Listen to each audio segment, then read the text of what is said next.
Hey, Alexa, what crap did John Hicks say this week on the radio? I'm sure I don't want to hear it, but I'm interested to find out. Helping you solve the retirement puzzle. Welcome to The Retirement Solution with John Hicks. Here with John Hicks this week, I'm Jennifer Perry. And remember, if you have any questions for us that you'd like us to address here on the Retirement Solution podcast, you can always drop us an email through our website. Find us there at retirementsolutionradio.com. That's retirementsolutionradio.com. And maybe it's because I do this show with you every week, John, but I tend to notice financial commercials a lot more than I used to. You see them all the time on things like golf tournaments or really any kind of sporting event. A lot of those financial ads, especially over this last year and a half or so, have really been about some low fee options, some of those robo-advisors and that kind of thing. I think that's where the industry's going. Morningstar actually says we saved about $5.5 billion last year thanks to those shrinking fees. So that's good news. But should we always keep in mind, too, that cheap doesn't necessarily mean better in the financial world? We absolutely have to keep that in mind. But I think it's great that fees have been coming down. Jennifer, how long has it taken us? Only the last 5 years of beating the snot out of the system to say, listen, we're paying way too much. This is absurd.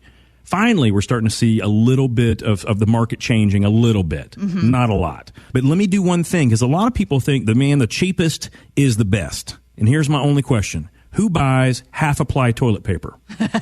No, I'm not going to. This is very serious, because if you get this wrong when it comes to finance or just because you go low price, there's a great chance the stuff will hit the fan and you won't have anything to clean up with, because that half-ply toilet paper don't work, guys. So, but I ask you this. Now, it doesn't mean you need to go we don't need to keep going with this analogy.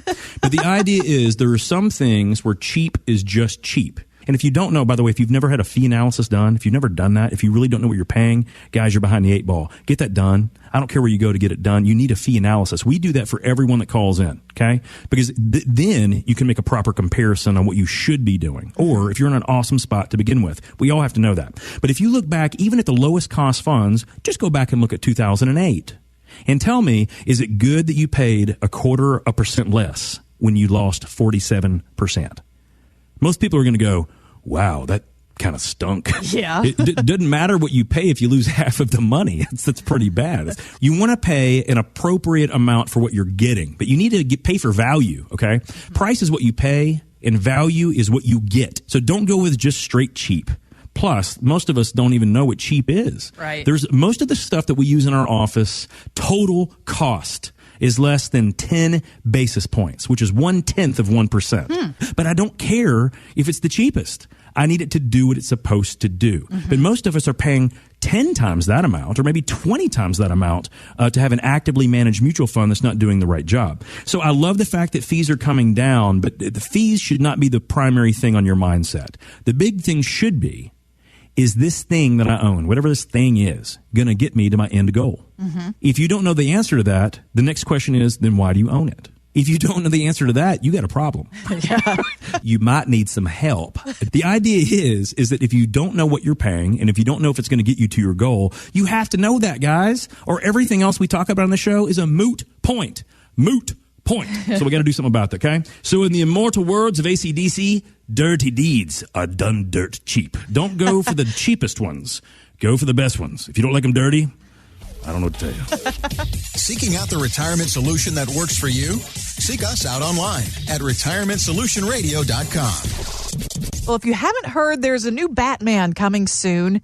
And this time, it's going to be actor Robert Pattinson of Twilight fame taking over this role. And we've had several Batmans over the years, but here on the Retirement Solution, I think we can all say our favorite is Christian Bale, just because of the voice. And seems like you're kind of channeling your inner Christian Bale recently, John, with what the market's doing. Oh, dear. The bear sign is on CNBC. Everyone is going to get bear mauled. At a minimum, you might step in some bear poop, and you will have really disgusting feet. I feel like Christian Bale, who's been on the show before, you've heard him out before, but I feel like he was on CNBC on Monday and Tuesday, but they started like, tweets, terrible tweets, cause the market to self-destruct. China is coming after us right now. in a world of doom. But why do we have this testosterone-driven soap opera on 24-hour news stations every single day? Because the tone changed like 24 hours later, you know, that's the thing. Here's what it said. I remember now. Market sell-off 2019. This was the worst day of the week. It's the worst day. It was the worst hour of a pretty good day. Whatever they say. But do you see how they sell into this emotional nonsense? Right. Because then it's the other way around. They're playing like the My Little Pony music where they're on there dancing around and like saying, everybody, look how wonderful the market is. All unicorn farts for everyone. We have some glittery lip gloss because the market is doing so great. And they bend the news the same way. Yeah. See, guys, this is that sensationalism. This is why we got to turn this crap off, unless, of course, you find it entertaining like I do. And I do. You actually were entertaining your clients with that voice this week, is what I heard in the office. Well, it is fun because you have to put it in context. Right. If this was going to be a continual, ongoing doom and gloom fest where we need to be worried and we need a vigilante in a weird bat suit to save our retirement, then I would say that we got some problems. And we don't have that. What we have is some dumb tweets, and we had the market behave weird. But guys, guess what just happened? Volatility is back. Just stay away from those news outlets. Yeah. It's not good for you. It is not good for you. I'll tell you what, if we do have a bear market soon, Christian Bale, CNBC is going to be calling for him. Right? Yeah, just to do the voice 24/7 for him. But why wouldn't he? Red ink. Nothing but red ink from General Electric. Oh, that just makes you feel bad, doesn't it? It really does. Have questions for John? Drop us an email at retirementsolutionradio.com. Travel and Leisure magazine is out with a new survey, John, that says the number one celebrity that people would like to sit down and have a drink with is none other than our favorite here on the show, actress Betty White. I think I'd agree with that. I'd love to pick her brain and get her 137 years of stories, too. Well, who are you going to get more stories from other than Methuselah? Right. On the world, on what it feels like to do the American dream. Mm-hmm. And believe it or not, only until just very recently, she was working. Yeah. She was on television as late as last year that I'm aware of, and as far as I know, she could still be doing some other projects. Right. But yeah, I think I would love to have a beer with Betty White. I think in my mindset, she has exemplified the life that my grandmother kind of did, just outside of the limelight. Mm-hmm. You know, my grandmother lived to be 94, so Betty has got her by about 40 years or so. But my grandmother, you know, she was very, very active all the way until her 91st birthday. Wow. She would walk. She would still walk a mile through the hallways of her retirement complex in Nashville, Tennessee. She would walk a mile every day. Wow. All the way up to her 91st birthday. At that point in time, she had to taper it out. She had some knee issues, and she had a knee replacement. And, of course, after that, it was about 3 years before she finally passed away. Yeah. But, I mean, she basically lived her life the way that she loved. She loved people. She was a social butterfly. But more than any of that thing, she just gave really sage advice. She didn't just take all that information that she had gotten over the years that she learned from and hoard it inside. She let people be aware, hey, and it wasn't her thought process. It was, well, let me show you this clipping. If she was big into newspaper clippings. That's just how I remember it. Every time that my dad would tell her, or that I would tell her that we had done something, or we had accomplished something, or, you know, we won our T-ball league thing, she would clip me out some snippets from the paper of exactly that whatever it was we were talking about, whether it be baseball or T-ball. She clipped something out. T-ball team raises $5,000 for local charity.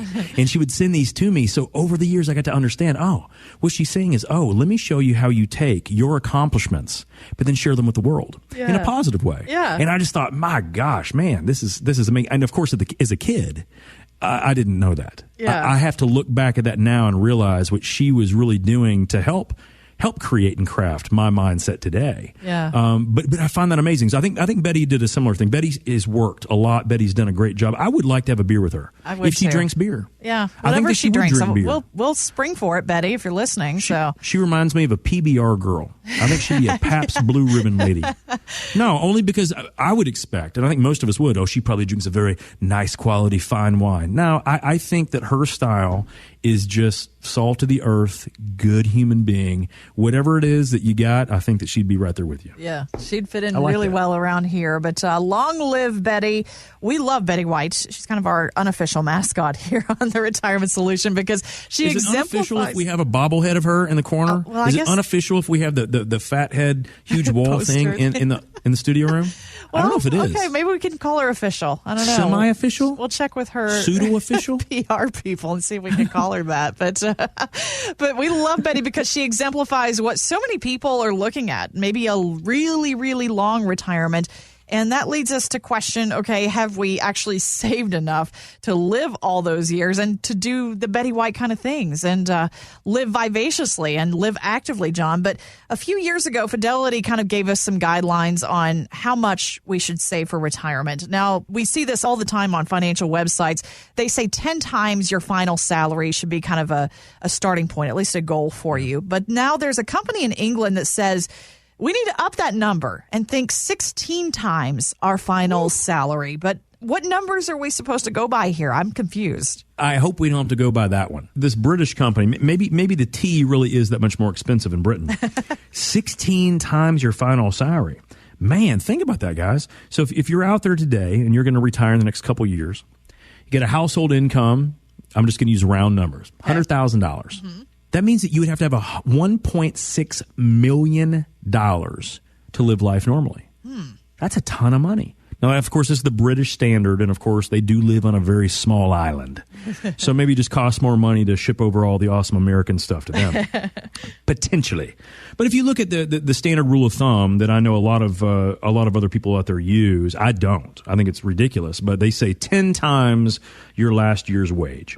So if you, in that same example, made $100,000 a year of income and you want to retire, Fidelity says you need $1 million. $1 million. And if you follow their other advice that they give, they would say you can potentially pull as much as 4% from that. What do they call it, Jennifer? The 4% rule. Right? Yeah. So with the amount of money you've saved, let's say in this example, if you're $100,000 a year income, you need to have 10 times that so you can retire. Now you got $1 million. Hookah, hookah, hookah. You've pulled out 4% a year. You can live off $40,000 a year. All right. So that's what they're basically saying. So what they're saying is you need to have all this crap so you can get $40,000 a year. Why don't they just say that? Right. Why don't they just go there? Isn't that easier? It is for me. You know, on Sunday mornings, my brain doesn't always work all that great anyway. But when you think about it, $40,000. Yes. Show me a way, John, to get $40,000. I got to save $1 million to get $40,000. The first thing I want us to all think about is how cruddy is that? Right? If you were making $100,000 before, in order to save the $1 million to get $40,000, it doesn't seem like a fair trade-off. Well, here's what they say. Oh, no. You got to save $1 million.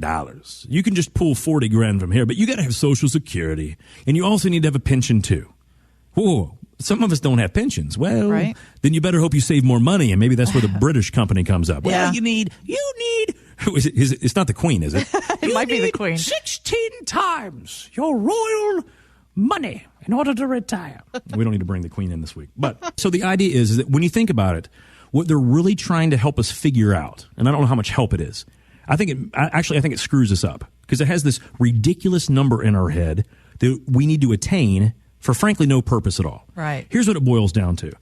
No matter how much money you've saved, what is the maximum amount you can withdraw from that thing? And let's do it this way. To guarantee yourself a pension-style arrangement. Let's go here first. I think this is interesting. Okay. Because if you wanted to say, and I know I've given this analogy before, I've told the story. You know, my grandfather had two pensions. He had a state pension because he was chief of the Corps of Engineers for the state of Tennessee. And he had a federal pension because he was essentially military and retired as an officer. So with those two pensions, my grandfather, when he passed away, had a little bit over $10,000 a month coming in every single month, no matter what. Nice. And my grandmother got that even once he passed away. And she survived for nearly 10 full years after that. So that was taken care of. Now, think about that. If you have $10,000 a month coming in every month, how much money do you really need to have saved on top of that? Now, some of you are going to be like, man, that's a lot of money. I would need to save nothing. Mm-hmm. Exactly. That's my whole point. So if you don't have savings, but you have an income stream, isn't that what we live off of? Yeah. Of course. So when you think about it, what we need to talk about is it's not about how much money we should have saved. No matter how much money we have saved, however, how do we get the most out of it? How do we get the biggest bang for our buck? We scrapped and we scraped and we saved and we invested, and now we have hookah, this big pile of cash. Now, how do we take said pile of cash and turn it into a tangible, living income stream for us? Because I think that if you do this whole thing where you can pull $40,000 off $1 million, I got a better idea.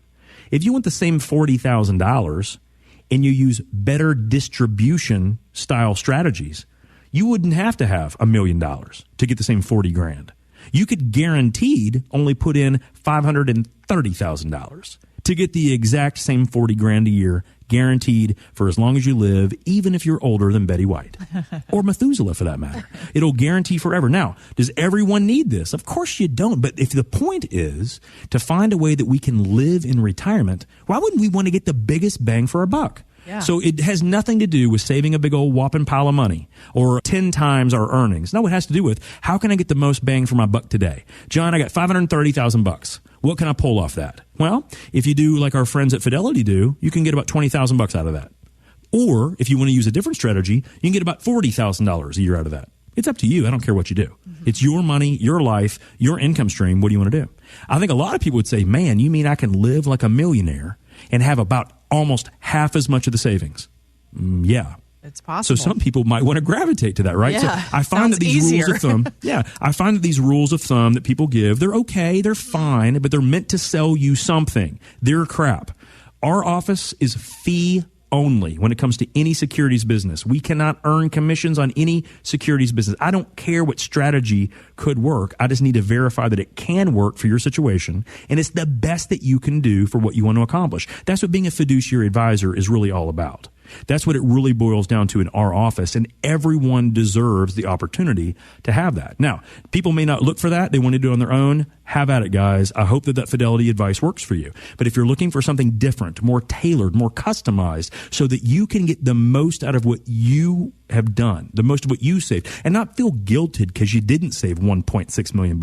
Hey, we can help that. Yeah. The question is, what are you willing to do for yourself? If you're willing to do the Fidelity thing, do it. Keep scraping, keep saving, do it the right way. If you want a different approach, a different style, I don't care if it's me or not. Seek out a fee-only fiduciary when it comes to securities and do it the right way. I promise you, you will not hurt yourself by getting a second opinion.